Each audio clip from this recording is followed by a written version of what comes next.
Hello friends, welcome to my channel elixir academy. दोस्तों, आज की इस वीडियो में हम लोग शुरू करेंगे बीएड फर्स्ट ईयर का पेपर 2, जिसका टाइटल है कंटेम्प्रेरी इंडिया एंड एजुकेशन, यानी समकालीन भारत और शिक्षा।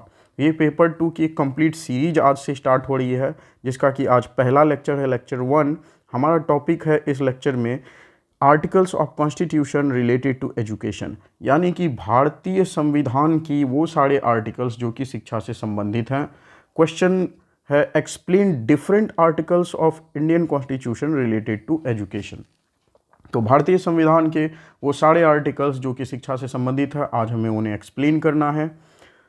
The Indian Constitution adopted on January 26, 1950 contains several articles that are relevant to education। यानी भारतीय संविधान जो कि 26 जनवरी 1950 ईस्वी को अपनाया गया था, इसमें बहुत सारे आर्टिकल्स हैं जो कि शिक्षा से संबंधित हैं।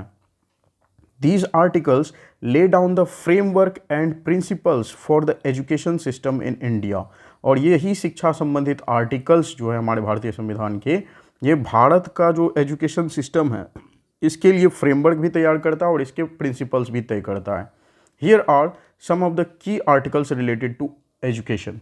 तो कुछ इंपॉर्टेंट आर्टिकल्स जो कि शिक्षा से संबंधित है भारतीय संविधान में, आइए देखते हैं। सबसे पहले है article 21A, right to education. तो this article guarantees the right to education for children between the ages of 6 and 14 years as a fundamental right. तो आर्टिकल 21A 6 साल से 14 साल तक के जितने भी बच्चे भारत में हैं उन सब को एक मौलिक अधिकार देता है कि उन सब को राइट टू एजुकेशन यानी शिक्षा का अधिकार 6 से 14 साल तक के भारतीय बच्चों का मौलिक अधिकार है। ये आर्टिकल 21A घोषणा करता है, इस बात की गारंटी देता है। It mandates that the state shall provide free and compulsory education to all children in this age group. यानी कि आर्टिकल 21A के तहत ये गारंटी दी गई है कि भारत के सभी बच्चे जो 6 साल से 14 साल की उम्र के बीच हैं, गवर्नमेंट उनको फ्री और कंपल्सरी एजुकेशन दे, क्योंकि ये उन बच्चों का मौलिक अधिकार है। तो मुफ्त में ये शिक्षा मिलनी चाहिए, फ्री होनी चाहिए और अनिवार्य कंपल्सरी शिक्षा होनी ही चाहिए 6 साल से 14 साल के बच्चों को। ये आर्टिकल 21 ये राइट देता है, right to education. Next article है आर्टिकल 45, जिसमें कि provision for early childhood care and education की बात करी गई है। यानी अर्ली चाइल्डहुड का जो टाइम होता है 3 साल से 6 साल की उम्र तक के बच्चों का, उनके लिए प्रोविज़न है कि उनको केयर और एजुकेशन की व्यवस्था करी जाएगी। ये आर्टिकल 45 में ऐसा वर्णन है। तो article 45 directs the state to provide early childhood care and education to children up to the age of 6 years. यानी कि आर्टिकल 45 स्टेट को ये डायरेक्शन देता है कि वो ऐसी व्यवस्था करे जिसमें कि 6 साल तक की उम्र के बच्चों को केयर और एजुकेशनल सपोर्ट मिल सके। However this provision is not enforceable by any court. ये प्रोविज़न किसी भी कोर्ट में इन्फोर्सेबल नहीं है, यानी कि स्टेट गवर्नमेंट पर कोई व्यक्ति केस नहीं कर सकता अगर किसी स्टेट गवर्नमेंट ने इसको लागू नहीं किया है तो। लेकिन हमारे संविधान में ये प्रोविज़न दिया गया है कि अर्ली चाइल्डहुड को लेकर के स्टेट गवर्नमेंट को एक डायरेक्शन दिया गया है कि वो up to 6 years of age के बच्चों को एजुकेशन की और केयर की सुविधा करके दे। नेक्स्ट है friends article 46, promotion of educational and economic interests of scheduled caste, scheduled tribes and other weaker sections.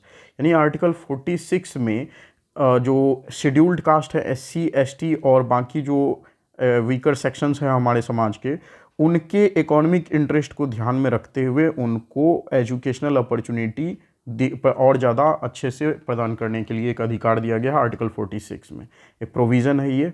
This article emphasizes the importance of promoting the educational and economic interests of socially and economically backward classes including SCs, STs and other weaker section of society। यानी कि article 46 इस बारे में बात करता है कि समाज के जो पिछड़े वर्ग हैं, खासतौर पर शेड्यूल्ड कास्ट यानी SC, शेड्यूल्ड ट्राइब्स यानी STs और बाकी जो भी इकोनॉमिकली वीकर सेक्शंस हैं, इन सब को इन और बेहतर उनको उनके विकास के लिए, उनके लाइफस्टाइल को और बेहतर बनाने के लिए उनको एजुकेशनल सुविधाएं देने का प्रावधान आर्टिकल 46 में दिया गया है। The state is required to protect them from social injustice and exploitation. तो ये स्टेट की ये जिम्मेदारी बनती है कि जो एससीज, एसटीज़ और वीकर सेक्शंस हैं हमारे कंट्री के, उनको इनजस्टिस और एक्सप्लॉयटेशन से सुरक्षित किया जाए। इनजस्टिस मतलब अन्याय जो उनके साथ हो रहा है, जो उनका शोषण किया जा रहा है, एक्सप्लॉयटेशन जो किया जा रहा है, इनसे उनको सुरक्षित करने के लिए उनको शिक्षा का अधिकार दिया जाए ताकि उनका एकेडमिकली और इकोनॉमिकली विकास हो सके अच्छे से। तो ये आर्टिकल 46 एससी, एसटी और अदर वीकर सेक्शंस के लिए है। फिर है article 29 protection of interests of minorities. तो इंडिया के जो माइनॉरिटीज़ कम्युनिटी हैं उनके इंटरेस्ट को प्रोटेक्ट करने के लिए आर्टिकल 29 में उनको कुछ अधिकार दिए गए हैं शिक्षा से related. So article 29 provides the right to conserve the distinct language, script और culture of any minority group. यानी कि आर्टिकल 29 जो है माइनॉरिटी ग्रुप को ये राइट अधिकार ही दे देता है कि वो अपनी लैंग्वेज और उनकी जो स्क्रिप्ट है और उनका जो कल्चर है इसको वो बचा करके रखें, कंजर्व करके रखें। It ensures that minorities have the right to establish and administer educational educations of their choice। यानी कि minorities को ये अधिकार है कि वो अपना जो उनका कल्चर है उस कल्चर से रिलेटेड अपनी एजुकेशनल सिस्टम्स को वो बनाए और उसको एडमिनिस्टर करे। इससे रिलेटेड बात आर्टिकल 30 में भी उनको अधिकार दे दिया गया है, right of minorities to establish and administer educational institutes. यानी कि माइनॉरिटीज़ के अधिकार हैं कि वो अपनी संस्कृति को बचाने के लिए, अपने संस्कृति को और ज़्यादा इस्टेब्लिश करने के लिए वो अपने एजुकेशनल इंस्टीट्यूशंस को बनाए और उसको एडमिनिस्टर भी करे। तो article 30 guarantees the right of religious and linguistic minorities to establish and manage their educational institutions. मतलब जो भी रिलीजियस माइनॉरिटीज़ आप इंडिया में पाए जाते हैं वो अपनी भाषा को, अपनी संस्कृति को कायम रखने के लिए अपना खुद का एजुकेशनल सिस्टम, अपना खुद का एजुकेशनल इंस्टीट्यूशन बना भी सकते हैं और उसको एडमिनिस्टर कर सकते हैं। ये आर्टिकल 30 में उनको अधिकार दे दिया गया है संविधान में। It grants them the freedom to establish educational institutions of their choice while also ensuring that they follow certain regulations in matters of recognition and standards। ठीक, तो एक बात का यहाँ भी ध्यान रखा गया, इनको अधिकार तो दे दिया गया है माइनॉरिटीज़ को कि अपनी चॉइस के अपने एजुकेशनल इंस्टीट्यूशंस को एडमिनिस्ट्रेटर करिए, अपने एस्टैब्लिश भी करिए और उसको एडमिनिस्टर भी करिए, लेकिन उनको साथ ही साथ कुछ गाइडलाइंस, कुछ स्टैंडर्ड्स का भी ख्याल रखना होगा जो कि गवर्नमेंट रेगुलेशंस के लिए बनाती हैं। ठीक, यानी कि वो अपनी पूरी तरह से मनमानी उसमें नहीं कर सकती हैं। अगर गवर्नमेंट को लगेगा कि उनका स्टैंडर्ड्स जो है जैसा होना चाहिए एक नेशन के प्रोग्रेसिव होने के लिए, वैसा अगर नहीं है तो फिर गवर्नमेंट इसमें फिर हस्तक्षेप कर सकती है। नेक्स्ट है article 32 remedies for enforcement of fundamental rights.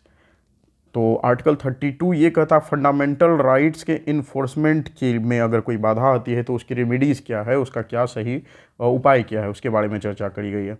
Although not directly related to education, article 32 allows individuals to seek legal remedies through the Supreme Court of India in case of violation of their fundamental rights including the right to education. यानी article 32 directly education से तो related नहीं है, लेकिन ये लोगों को ये एक अधिकार देता है कि अगर उनके मौलिक अधिकारों का वायलेशन हो रहा है, अगर हनन हो रहा है किसी भी कारण की वजह से, चाहे उसमें राइट टू एजुकेशन ही क्यों ना हो, अगर उनको पढ़ने लिखने के अधिकार से भी वंचित किया जा रहा है तो लोग सुप्रीम कोर्ट के तहत जा कर के लीगल अपना क्लेम कर सकते हैं और अपना न्याय पा सकते हैं। ये आर्टिकल 32 में व्यवस्था करी गई है।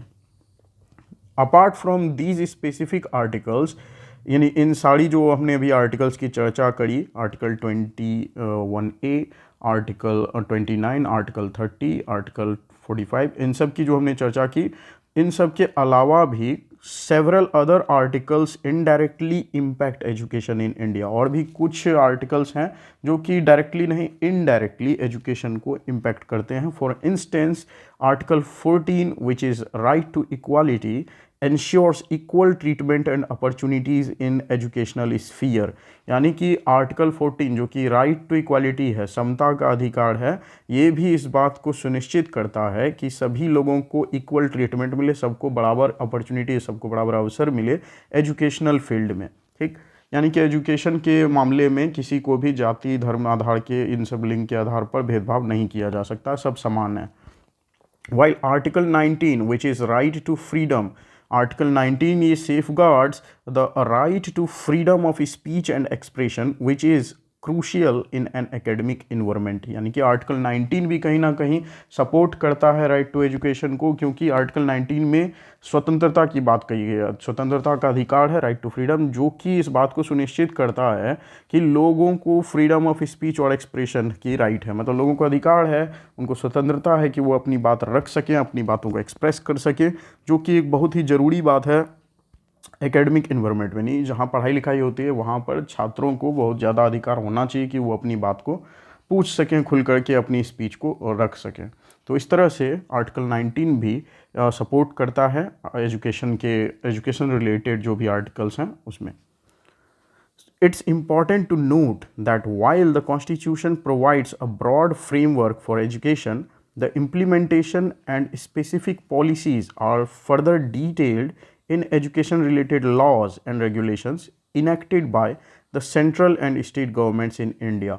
तो ये ध्यान देने वाली बात ये है कि भारत का संविधान ये प्रोवाइड करता है, ये देता है इसे बात की एक ब्रॉड फ्रेमवर्क एजुकेशन का, इंडिया का एजुकेशन सिस्टम कैसा होना चाहिए, इसमें क्या क्या अधिकार होने चाहिए, इसके लिए ब्रॉड बड़े पैमाने पर इसमें उल्लेख किया गया है। लेकिन इसको डिटेल में और इसका उल्लेख मिलता है उन सारे एजुकेशन रिलेटेड लॉज और रेगुलेशन से, मतलब जो शिक्षा संबंधी नियम कानून सेंट्रल गवर्नमेंट और स्टेट गवर्नमेंट पारित करते हैं, उन शिक्षा संबंधी जो नियम है उनमें और डिटेल में डिस्क्रिप्शन दिया रहता है कि जो एजुकेशन रिलेटेड लॉज हैं उनका इम्प्लीमेंटेशन कैसे होगा और उसमें किन किन मुद्दों पर एजुकेशन रिलेटेड चर्चा करी रहेगी, इस पर डिटेल में पता चलता है। सेंट्रल और स्टेट गवर्नमेंट ने जो एजुकेशन रिलेटेड लॉज बनाया है उनमें एजुकेशन से रिलेटेड जो प्रावधान है कॉन्स्टिट्यूशन में सिर्फ उसका ब्रॉड यानी बड़े पैमाने पर सिर्फ उल्लेख किया गया और उसके बारे में डिटेल में एजुकेशन रिलेटेड लॉ से पता चलता है और वो लॉज बनाते हैं सेंट्रल और स्टेट गवर्नमेंट। तो इस वीडियो में इतना ही फ्रेंड्स। हमने देखा इस वीडियो में कि कौन कौन से ऐसे आर्टिकल्स हैं शिक्षा संबंधी, और इसको उम्मीद है आपको समझ में आ गया होगा। See you in the next video. Thank you for watching this video.